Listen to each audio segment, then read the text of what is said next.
Brigada Balita Nationwide.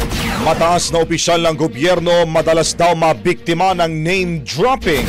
Kaya po yung aligasyon ng mag-asawang Diskaya kay Speaker Martin Romualdez ay bubusisiin ng bubuing Independent Commission.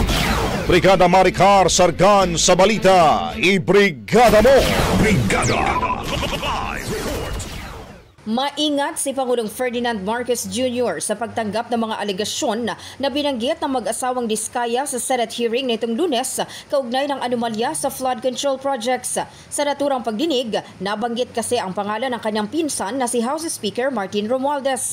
Paliwanag ng Pangulo, karaniwan na sa mga nasa mataas na posisyon sa gobyerno ang man-name drop. Madalas anya ginagamit ang kanilang pangalan o larawan para magmukhang lehitimo ang isang transaksyon kahit na wala silang kinalaman dito. Gayunpaman, nilinaw niya na lahat ng aligasyon ay susuriin pa rin sa pamamagitan ng bubuing Independent Commission. Target ng komisyon na siyasatin ang lahat ng paratang, papanagutin ang mga may kasalanan kung may matibay na ebidensya at ipapakita rin kung walang basihan ang mga akusasyon, kung haka-haka lamang o simpleng name dropping. Dagdag pa ng Pangulo, ang name dropping ay hindi itinuturing na krimen, maliban na lamang kung ginagamit ito para makapagnakaw sa kaban ng bayan.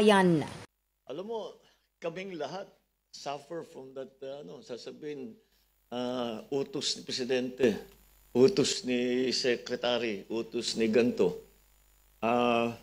Tapos, hindi naman totoo. Kaya, we'll have to look. Kung totoo, di may problema na talagang inutos. Pero hindi, ang nakikita ko, we are all of us who are in high positions of high offices in government, all of us suffer that. So people have to be more careful at wag silang masyadong gullible. Kung totoo, totoo.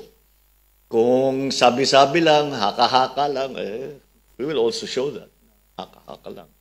But we cannot come to any conclusions yet now. Wala pa yung investigative independent commission. And like I said, by tomorrow, pwede na nating announce, or tomorrow, the day after. In the heart of changing lives, ako si Brigada Maricar Sargan ng 105.1 Brigada News FM Manila, The Music and News Authority. Brigada Balita Nationwide. Ang bahaging ito ay hatid sa atin ng NutriCleanse Herbal Capsule. Linis tiyan, sexy tiyan.